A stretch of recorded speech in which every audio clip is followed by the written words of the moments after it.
Hello and welcome back to Inside the 20. Today, we are going over the Week 15 headlines in the NFL, getting very close to the playoffs.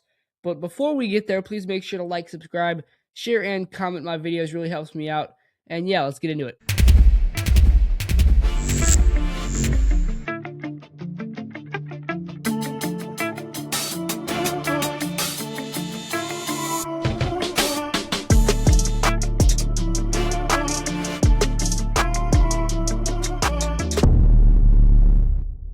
So, starting in Seattle, okay? Seattle's defense is championship caliber. I think we saw it, okay? And I get the offense.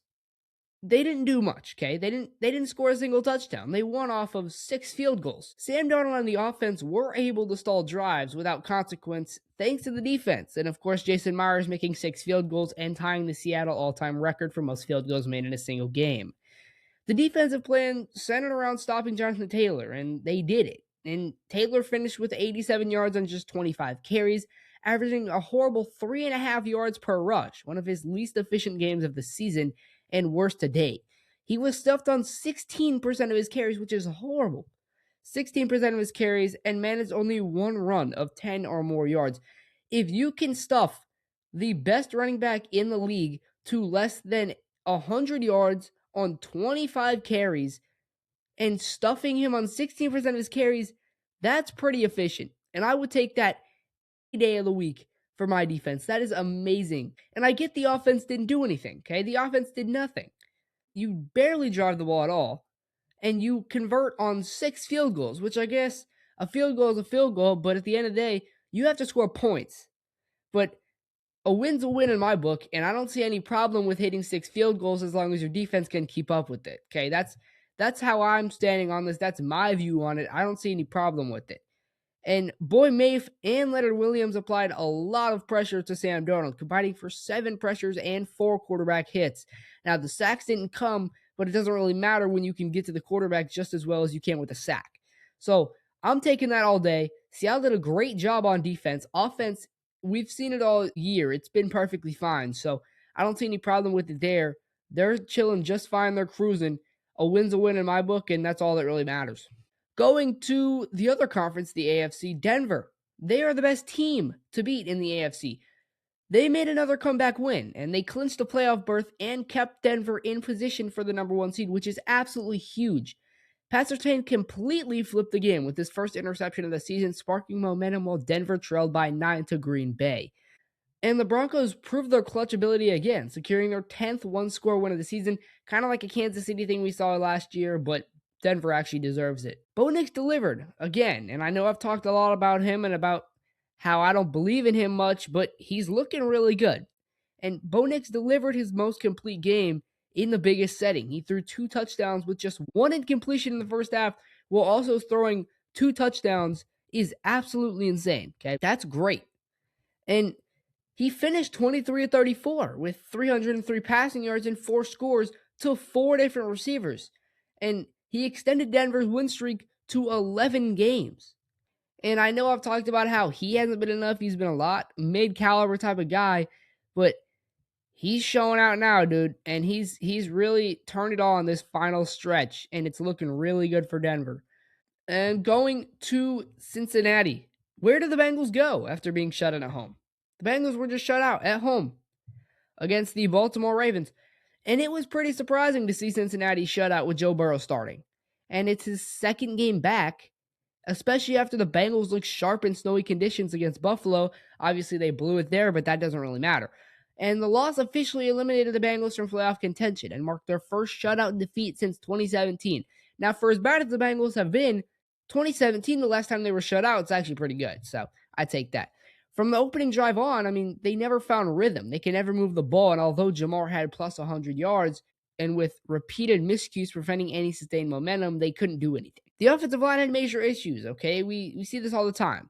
Compounded by right tackle Amarius Mims leaving in the fourth quarter with a knee injury. Now, he's been banged up his entire career, okay? The line is horrible.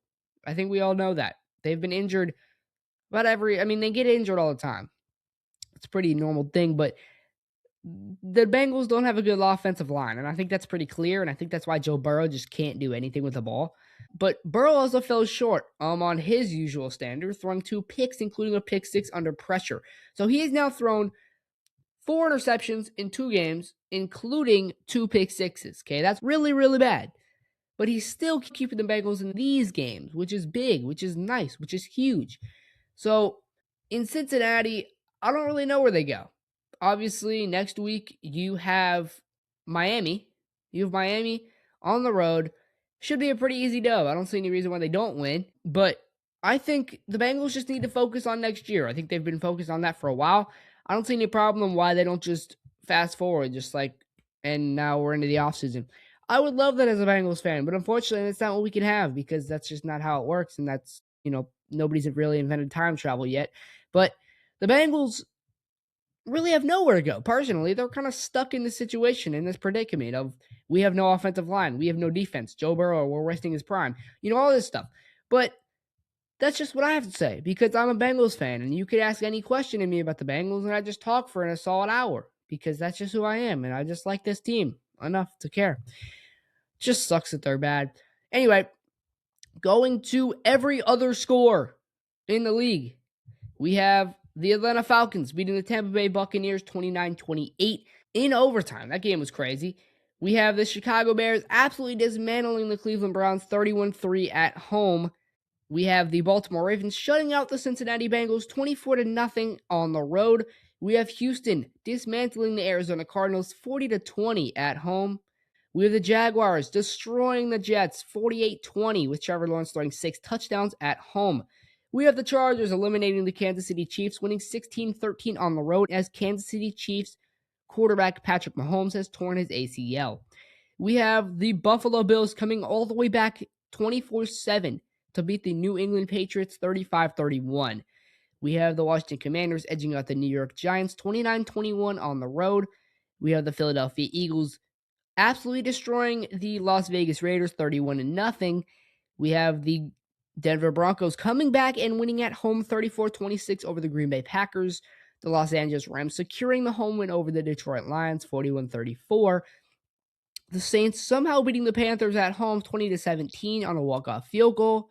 We have the 49ers easily taking care of the Titans 37-24, although with the strong showing from Cam Ward. We have the Seahawks beating the Colts 18-16 with 6 field goals and Phillip Rivers coming back for Indianapolis. We have the Vikings on Sunday night beating the Dallas Cowboys 34-26 at home. And on Monday night, we have the Steelers at home defeating the Miami Dolphins in the cold 28-15 with Aaron Rodgers cooking. Alrighty, that'll do it for my Week 15 recap. This is a short one, but it's fine. It's cool. It's whatever. Please make sure to like, subscribe, share, and comment. If you have not checked out all my other recaps from last year, go to my page right now, go to my channel, check out my Instagram. But yeah, if you made it to the end, you're a real one.